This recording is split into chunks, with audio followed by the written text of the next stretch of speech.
Why do good technicians quit the small companies? And spoiler alert, it's usually not about pay. Let me ask you something. Have you ever lost a really good technician and thought, I just can't compete on pay anymore? Here's what I want you to hear today. Most good techs aren't leaving the small service companies because of money. They're leaving because of how the work feels. If you own an HVAC, plumbing, or electrical company with, say, less than 100 employees, this matters more than you probably realize. I work with a lot of frontline teams, service companies, field teams, operation-driven businesses, different industries, but they all have the same people problems. And the patterns are incredibly consistent. The first real reason good techs leave is chaos. They really care about doing good work. What wears them down is not knowing their schedule until the last minute, getting moved around constantly, jobs being reshuffled with no explanation, and feeling like every single day is another fire drill. Chaos doesn't feel flexible to your high performers. It feels disorganized, and over time, it turns into stress for them. The second reason is when your techs feel like there's an unfair workload or there's favoritism. Your techs notice who gets the better jobs, who gets more overtime, who gets protected when mistakes happen, and who always seems to get the worst routes. Even when you're not doing this on purpose, perception becomes reality. Your best techs usually carry more. They get more calls because they're reliable, or they are better at closing the deals. And eventually they start to feel punished for being good. That is one of the fastest ways to lose your strongest people. And one quick example of how this shows up in real life dispatching, a lot of service companies use either some version of a batting order or nearest tech available gets the next job. On paper, both of those make sense. But dispatching rules quietly control who gets the hours, who gets the toughest jobs, and who always gets moved when something blows up. If the same tech keeps getting the hardest calls, the longest days, and the farthest drives, they don't feel trusted. They feel like they're being used.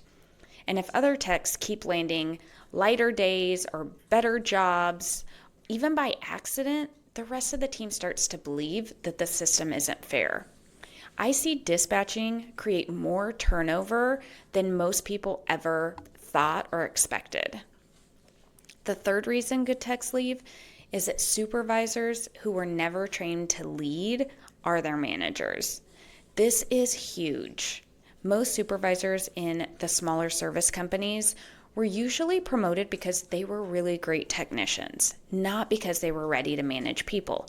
And it doesn't mean they can't become good managers of people, but oftentimes they don't have that training to really become the really good leaders that they can be. So what happens?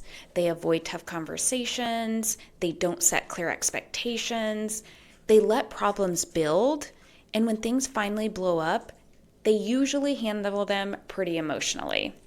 From a technician's point of view, leadership feels inconsistent and usually pretty reactive, which creates a lot of frustration pretty fast. The fourth reason is if they don't see a clear path forward. Look, good techs want to know what doing well actually means. So how do they grow? How do they move up? What skills do they need to build? Most companies never clearly answer those questions.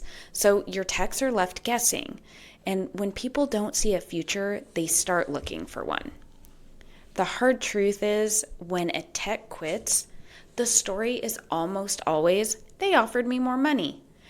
But that's usually not really the final reason, or not the real one at least. Money becomes the easy exit when everything else feels heavy. So before you change pay, look at this first. Do your supervisors actually know how to lead people? Is scheduling predictable and explained? Do your techs understand what's expected of them? And do you have any real development path for your technicians? Look, you don't need a big HR department to fix those things. You need a simple structure. The companies that keep good techs longer are not the ones with the biggest pay budgets.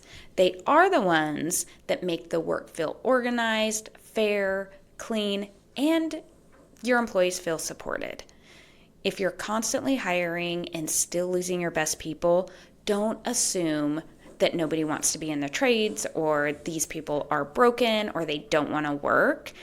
Look at how your team experiences your business every day. That's usually where the answer is.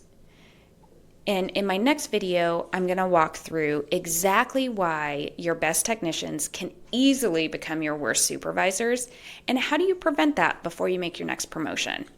After that, we will talk about simple ways to use batting order and nearest available tech dispatching together without burning out your best people or creating resentment on your team, and how to communicate your dispatching system in a way that excites your technicians versus frustrating them. Because one small operational decision like dispatching has a much bigger people impact than a lot of people realize. Talk to you then.